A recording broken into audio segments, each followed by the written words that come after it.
The Wiki Audiobooks presents The Pit and the Pendulum by Edgar Allan Poe, narrated by Damien Thorne.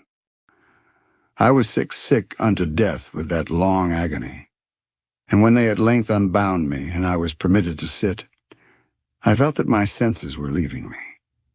The dread sentence of death, was the last of distinct accentuation which reached my ears. After that, the sound of the inquisitorial voices seemed merged in one dreamy, indeterminate hum. It conveyed to my soul the idea of revolution, perhaps from its association in fancy with the burr of a mill wheel. This only for a brief period, for presently I heard no more. Yet for a while I saw, but with how terrible an exaggeration, I saw the lips of the black-robed judges. They appeared to me whiter than the sheet upon which I traced these words, and thin even to grotesqueness, thin with the intensity of their expression, of firmness, of immovable resolution, of stern contempt of human torture. I saw that the decrees of what to me was fate were still issuing from those lips. I saw them writhe with a deadly locution. I saw them fashion the syllables of my name, and I shuddered because no sound succeeded. I saw, too, for a few moments of delirious horror, the soft and nearly imperceptible waving of the sable draperies which enwrapped the walls of the apartment.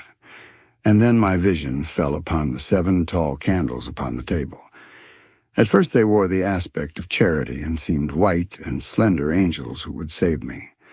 But then all at once there came a most deadly nausea over my spirit, and I felt every fiber in my frame thrill as if I had touched the wire of a galvanic battery, while the angel forms became meaningless specters with heads of flame, and I saw that from them there would be no help.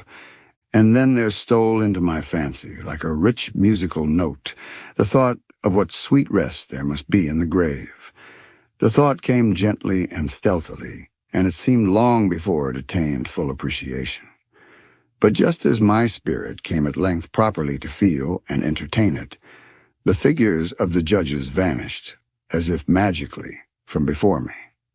The tall candles sank into nothingness. Their flames went out utterly. The blackness of darkness supervened. All sensations appeared swallowed up in a mad rushing descent, as of the soul into Hades. Then silence and stillness, night with the universe.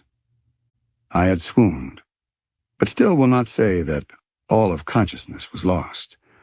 What of it there remained I will not attempt to define or even to describe. Yet all was not lost. In the deepest slumber, no. In delirium, no. In a swoon, no. In death, no. Even in the grave, all is not lost. Else there is no immortality for man. Arousing from the most profound of slumbers, we break the gossamer web of some dream. Yet in a second afterward, so frail may that web have been, we remember not that we have dreamed. In the return to life from the swoon there are 2 stages. First, that of the sense of mental or spiritual. Secondly, that of the sense of physical existence. It seems probable that if, upon reaching the second stage, we could recall the impressions of the first, we should find these impressions eloquent in memories of the gulf beyond. And that gulf is what? How at least shall we distinguish its shadows from those of the tomb? But if the impressions of what I have termed the first stage are not, at will recalled, yet, after a long interval, do they not come unbidden, while we marvel whence they come? He who has never swooned is not he who finds strange palaces and wildly familiar faces in coals that glow, is not he who beholds floating in mid-air the sad visions that the many may not view, is not he who ponders over the perfume of some novel flower, is not he whose brain grows bewildered with the meaning of some musical cadence which has never before arrested his attention. Amid frequent and thoughtful endeavors to remember, amid earnest struggles to regather some token of the state of seeming nothingness into which my soul had lapsed, there have been moments when I have dreamed of success. There have been brief, very brief periods when I have conjured up remembrances which the lucid reason of a later epoch assures me could have had reference only to that condition of seeming unconsciousness. These shadows of memory tell, indistinctly, of tall figures that lifted and bore me in silence down, down, still down, till a hideous dizziness oppressed me at the mere idea of the interminableness of the descent. They tell also of a vague horror at my heart on account of that heart's unnatural stillness. Then comes a sense of sudden motionlessness throughout all things, as if those who bore me, a ghastly train, had outrun in their descent the limits of the limitless, and paused from the wearisomeness of their toil. After this I call to mind flatness and dampness, and then all is madness, the madness of a memory which busies itself among forbidden things. Very suddenly there came back to my soul motion and sound, the tumultuous motion of the heart, and in my ears the sound of its beating. Then a pause in which all is blank. Then again sound and motion and touch, a tingling sensation pervading my frame. Then the mere consciousness of existence, without thought, a condition which lasted long. Then very suddenly thought and shuddering terror, an earnest endeavor to comprehend my true state. Then a strong desire to lapse into insensibility. Then a rushing revival of soul and a successful effort to move. And now a full memory of the trial, of the judges, of the sable draperies, of the sentence, of the sickness, of the swoon. Then entire forgetfulness of all that followed, of all that a later day and much earnestness of endeavor have enabled me vaguely to recall. So far I had not opened my eyes. I felt that I lay upon my back unbound. I reached out my hand, and it fell heavily upon something damp and hard. There I suffered it to remain for many minutes, while I strove to imagine where and what I could be. I longed, yet dared not to employ my vision. I dreaded the first glance at objects around me. It was not that I feared to look upon things horrible, but that I grew aghast lest there should be nothing to see. At length, with a wild desperation at heart, I quickly unclosed my eyes. My worst thoughts then were confirmed. The blackness of eternal night encompassed me. I struggled for breath. The intensity of the darkness seemed to oppress and stifle me. The atmosphere was intolerably close. I still lay quietly and made effort to exercise my reason. I brought to mind the inquisitorial proceedings and attempted from that point to deduce my real condition. The sentence had passed, and it appeared to me that a very long interval of time had since elapsed. Yet not for a moment did I suppose myself actually dead. Such a supposition, notwithstanding what we read in fiction, is altogether inconsistent with real existence. But where and in what state was I? The condemned to death I knew perished usually at the autos da fe, and one of these had been held on the very night of the day of my trial, had I been remanded to my dungeon to await the next sacrifice, which would not take place for many months. This I at once saw could not be. Victims had been in immediate demand. Moreover, my dungeon, as well as all the condemned cells at Toledo, had stone floors, and light was not altogether excluded. A fearful idea now suddenly drove the blood in torrents upon my heart, and for a brief period I once more relapsed into insensibility. Upon recovering, I at once started to my feet, trembling convulsively in every fiber. I thrust my arms wildly above and around me in all directions. I felt nothing, yet dreaded to move a step, lest I should be impeded by the walls of a tomb. Perspiration burst from every pore, and stood in cold big beads upon my forehead. The agony of suspense grew at length intolerable, and I cautiously moved forward with my arms extended, and my eyes straining from their sockets in the hope of catching some faint ray of light. I proceeded for many paces, but still all was blackness and vacancy. I breathed more freely. It seemed evident that mine was not, at least, the most hideous of fates. And now, as I still continued to step cautiously onward, there came thronging upon my recollection 1,000 vague rumors of the horrors of Toledo. Of the dungeons there had been strange things, narrated fables. I had always deemed them but yet strange, and too ghastly to repeat, save in a whisper.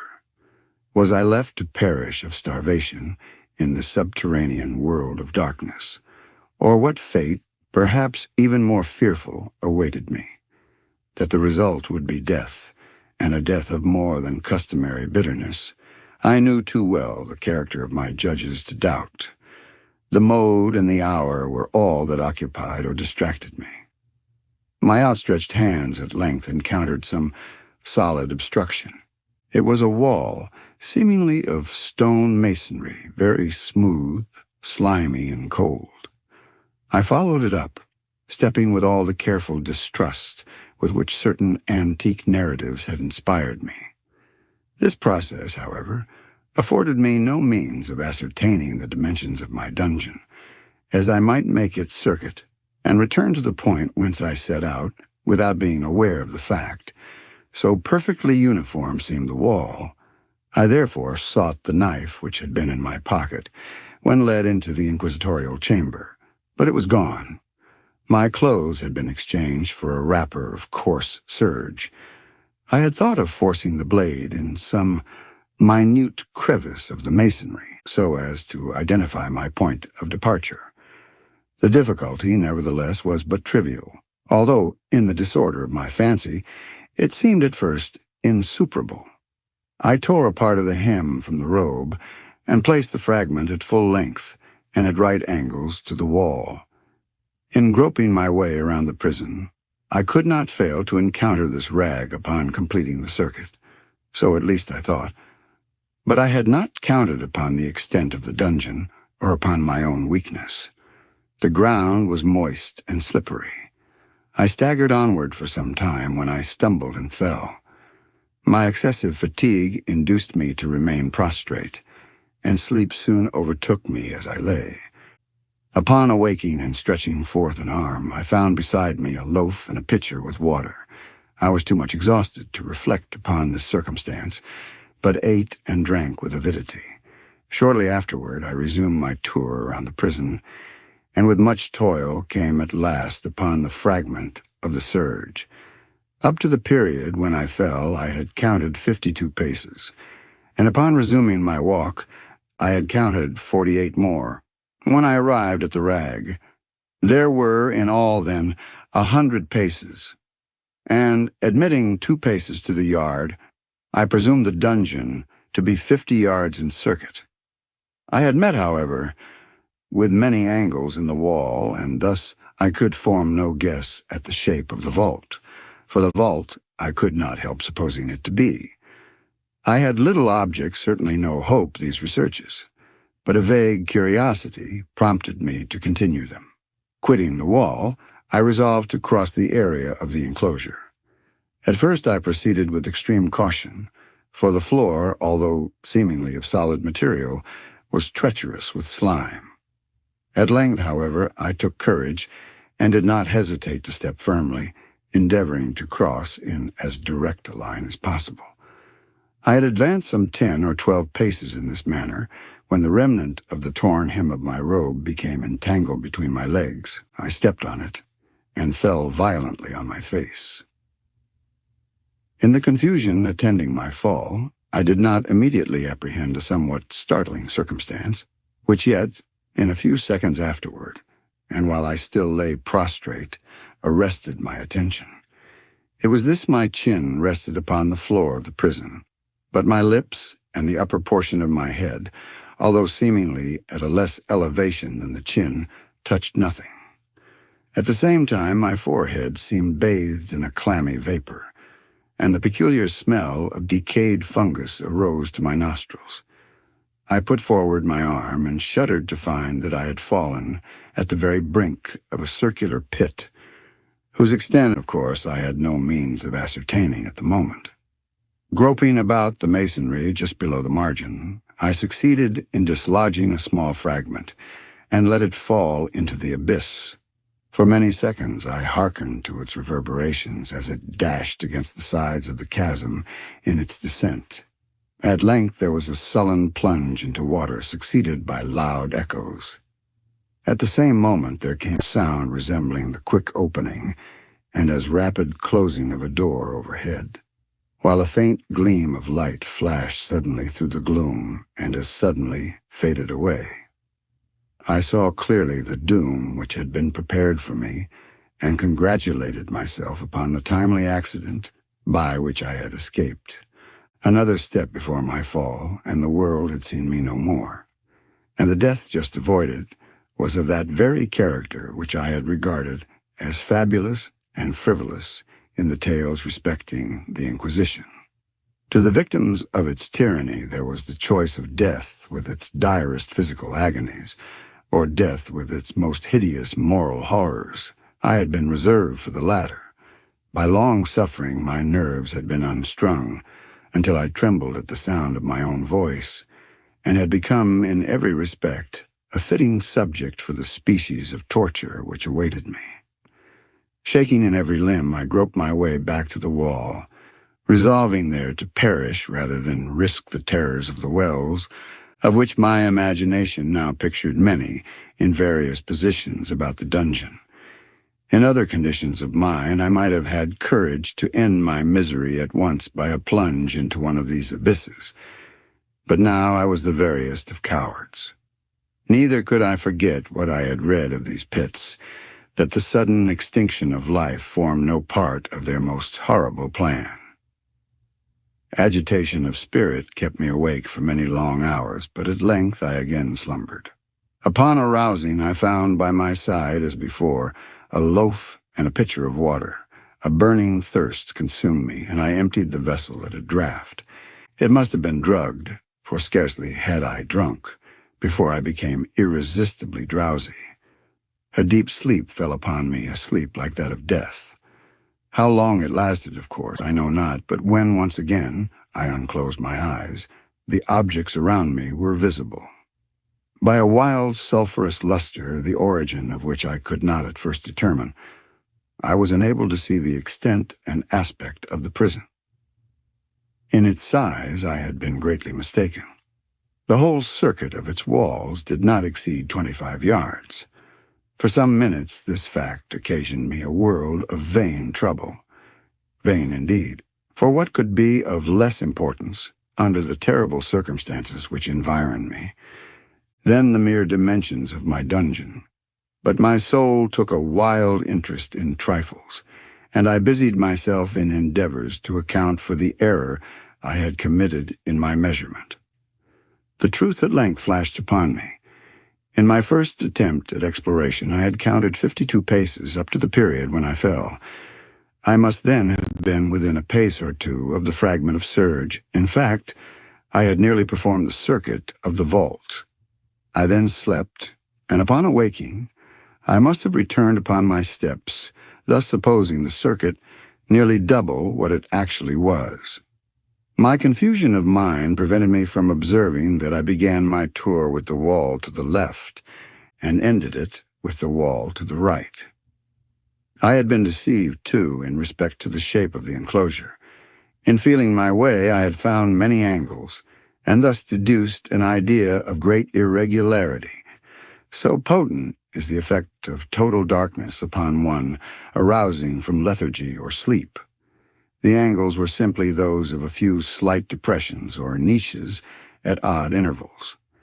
The general shape of the prison was square.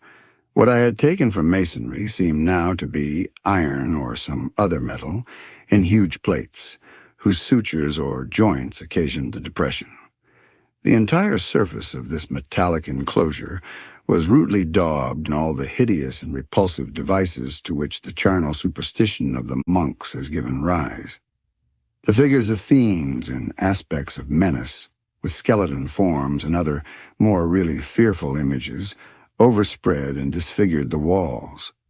I observed that the outlines of these monstrosities were sufficiently distinct, but that the colors seemed faded and blurred, as if from the effects of a damp atmosphere. I now noticed the floor, too, which was of stone. In the center yawned the circular pit from whose jaws I had escaped, but it was the only one in the dungeon. All this I saw indistinctly and by much effort, for my personal condition had been greatly changed during slumber. I now lay upon my back, and at full length, on a species of low framework of wood. To this I was securely bound by a long strap resembling a surcingle. It passed in many convolutions about my limbs and body, leaving at liberty only my head and my left arm to such extent that I could, by dint of much exertion, supply myself with food from an earthen dish which lay by my side on the floor. I saw to my horror that the pitcher had been removed. I say to my horror, for I was consumed with intolerable thirst. This thirst it appeared to be the design of my persecutors to stimulate, for the food in the dish was meat pungently seasoned. Looking upward, I surveyed the ceiling of my prison. It was some 30 or 40 feet overhead and constructed much as the side walls. In one of its panels, a very singular figure riveted my whole attention.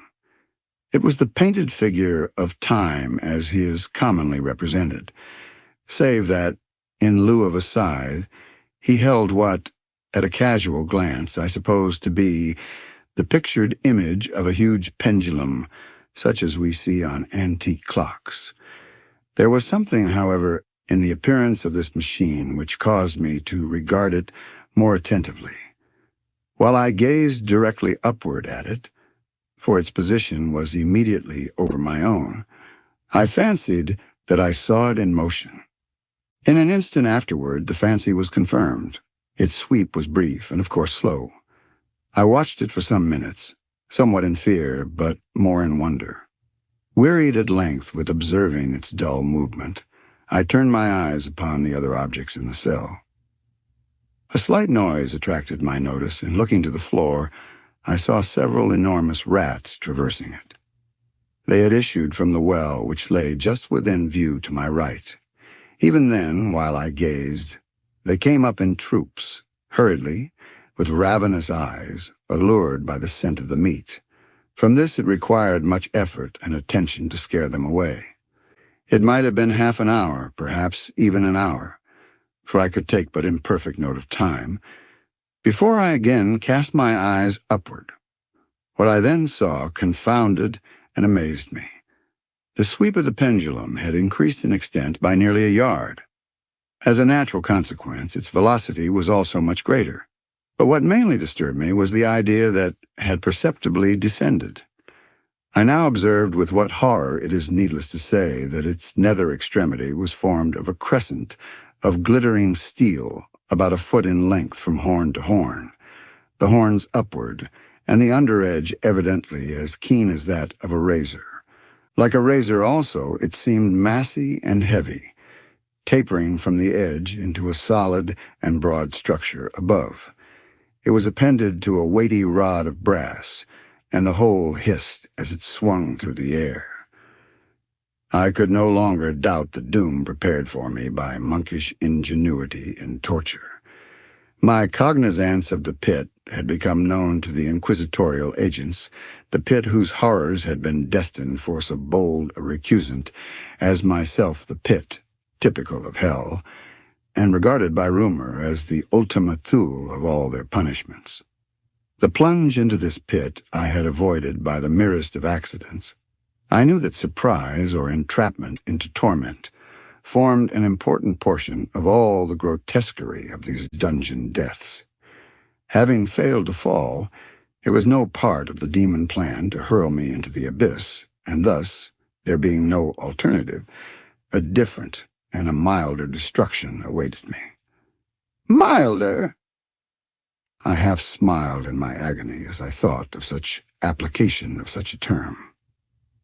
What boots it to tell of the long, long hours of horror more than mortal, during which I counted the rushing vibrations of the steel. Inch by inch, line by line, with a descent only appreciable at intervals that seemed ages down, and still down it came. Days passed. It might have been that many days passed ere it swept so closely over me as to fan me with its acrid breath. The odor of the sharp steel forced itself into my nostrils. I prayed I wearied heaven with my prayer for its more speedy descent.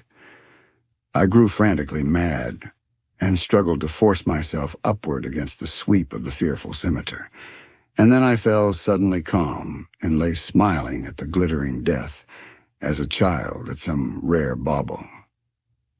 There was another interval of utter insensibility. It was brief, for upon again lapsing into life there had been no perceptible descent in the pendulum. But it might have been long, for I knew there were demons who took note of my swoon, and who could have arrested the vibration at pleasure. Upon my recovery, too, I felt very, inexpressibly sick and weak, as if through long inanition. Even amid the agonies of that period, the human nature craved food. With painful effort, I outstretched my left arm as far as my bonds permitted, and took possession of the small remnant which had been spared me by the rats. As I put a portion of it within my lips, there rushed to my mind a half-formed thought of joy of hope. Yet what business had I with hope? It was, as I say, a half-formed thought. Man has many such, which are never completed. I felt that it was of joy of hope, but felt also that it had perished in its formation. In vain I struggled to regain it. Long suffering had nearly annihilated all my ordinary powers of mind. I was an imbecile, an idiot. The vibration of the pendulum was at right angles to my length. I saw that the crescent was designed across the region of the heart. It would fray the surge of my robe, it would return and repeat its operations again and again.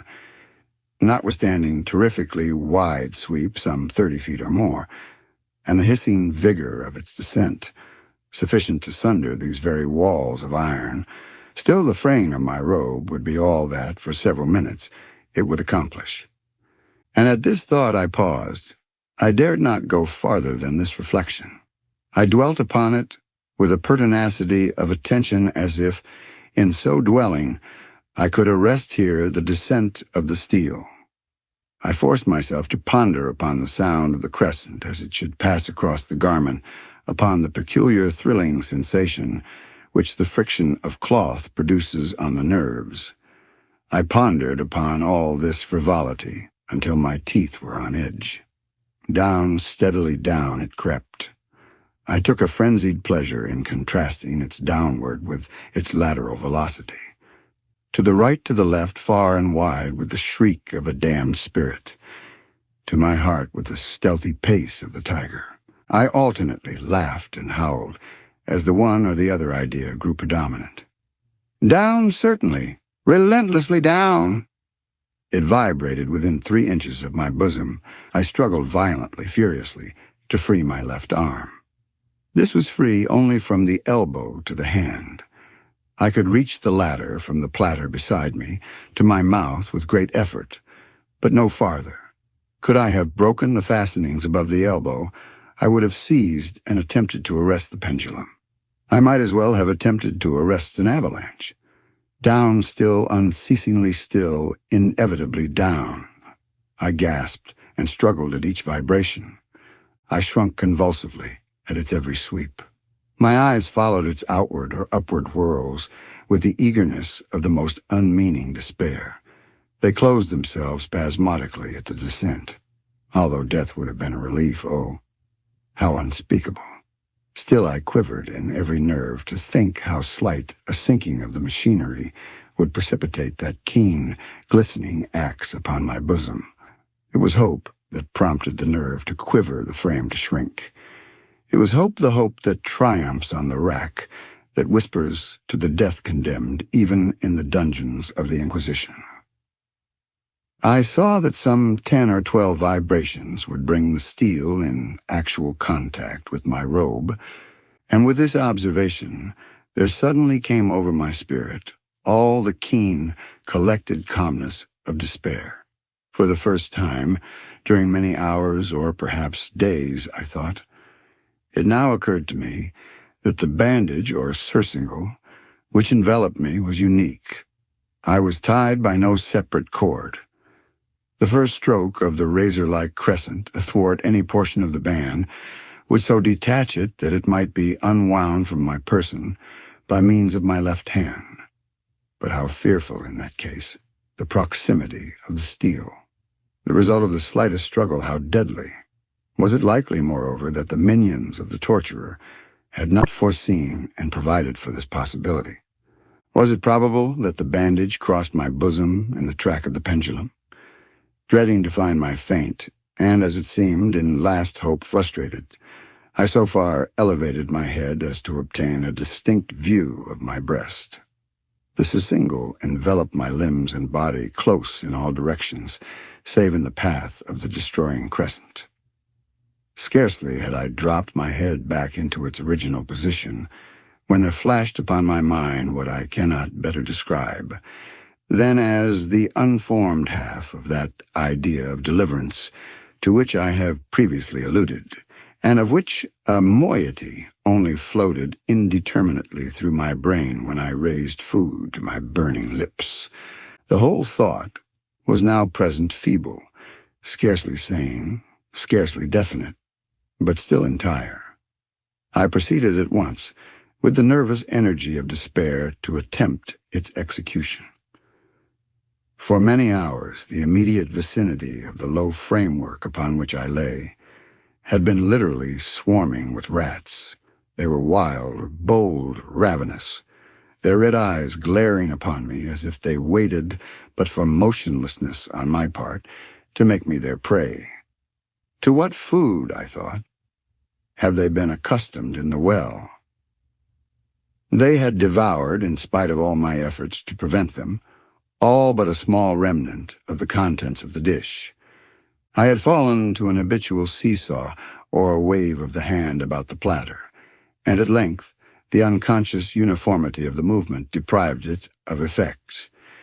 In their voracity, the vermin frequently fastened their sharp fangs in my fingers. With the particles of the oily and spicy viand which now remained, I thoroughly rubbed the bandage wherever I could reach it. Then, raising my hand from the floor, I lay breathlessly still. At first the ravenous animals were startled and terrified at the change, at the cessation of movement. They shrank alarmedly back. Many sought the well, but this was only for a moment. I had not counted in vain upon their voracity. Observing that I remained without motion, one or two of the boldest leaped upon the framework and smelt at the surcingle. This seemed the signal for a general rush. Forth from the well they hurried in fresh troops. They clung to the wood, they overran it, and leaped in hundreds upon my person. The measured movement of the pendulum disturbed them not at all. Avoiding its strokes, they busied themselves with the anointed bandage. They pressed, they swarmed upon me in ever-accumulating heaps. They writhed upon my throat. Their cold lips sought my own. I was half stifled by their thronging pressure. Disgust, for which the world has no name, swelled my bosom and chilled, with a heavy clamminess, my heart. Yet 1 minute, and I felt that the struggle would be over. Plainly I perceived the loosening of the bandage. I knew that in more than one place it must be already severed. With a more than human resolution, I lay still. Nor had I erred in my calculations, nor had I endured in vain. I at length felt that I was free. The surcingle hung in ribbons from my body, but the stroke of the pendulum already pressed upon my bosom. It had divided the serge of the robe. It had cut through the linen beneath. Twice again it swung, and a sharp sense of pain shot through every nerve. But the moment of escape had arrived. At a wave of my hand, my deliverers hurried tumultuously away. With a steady movement, cautious, sidelong, shrinking, and slow, I slid from the embrace of the bandage and beyond the reach of the scimitar. For the moment, at least, I was free. Free, and in the grasp of the Inquisition. I had scarcely stepped from my wooden bed of horror upon the stone floor of the prison when the motion of the hellish machine ceased, and I beheld it drawn up by some invisible force through the ceiling. This was a lesson which I took desperately to heart.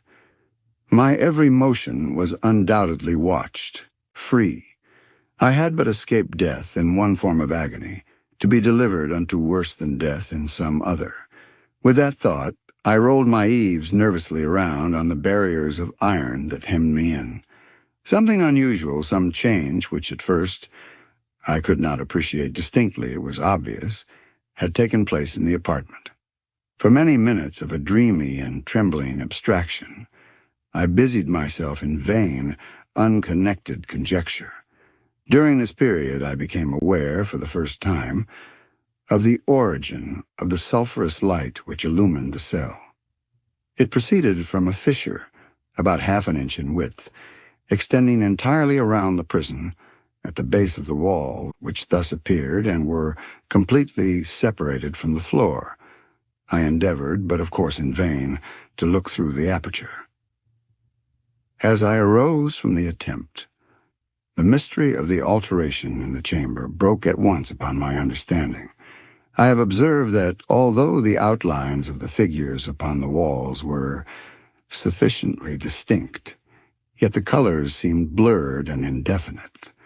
These colors had now assumed, and were momentarily assuming, a startling and most intense brilliancy that gave to these spectral and fiendish portraitures an aspect that might have thrilled even firmer nerves than my own. Demon eyes of a wild and ghastly vivacity glared upon me in 1,000 directions, where none had been visible before, and gleamed with the lurid luster of a fire that I could not force my imagination to regard as unreal. Unreal. Even while I breathed, there came to my nostrils the breath of the vapor of heated iron. A suffocating odor pervaded the prison. A deeper glow settled each moment in the eyes that glared at my agonies. A richer tint of crimson diffused itself over the pictured horrors of blood. I panted. I gasped for breath. There could be no doubt of the design of my tormentors. Oh, most unrelenting. Oh, most demoniac of men. I shrank from the glowing metal to the center of the cell. Amid the thought of the fiery destruction that impended, the idea of the coolness of the well came over my soul like balm. I rushed to its deadly brink. I threw my straining vision below. The glare from the enkindled roof illumined its inmost recesses. Yet for a wild moment did my spirit refuse to comprehend the meaning of what I saw. At length it wrestled its way into my soul. It burned itself in upon my shuddering reason. Oh, for a voice to speak. Oh, horror. Oh, any horror but this. With a shriek, I rushed from the margin and buried my face in my hands, weeping bitterly. The heat rapidly increased, and once again I looked up, shuddering as with a fit of the ague. There had been a second change in the cell, and now the change was obviously in the form. As before, it was in vain that I, at first, endeavored to appreciate or understand what was taking place. But not long was I left in doubt. The inquisitorial vengeance had been hurried by my twofold escape, and there was to be no more dallying with the king of terrors. The room had been square.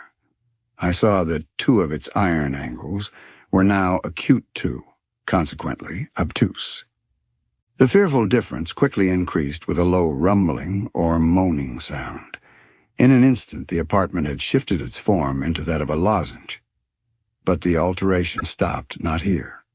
I neither hoped nor desired it to stop. I could have clasped the red walls to my bosom as a garment of eternal peace. Death, I said.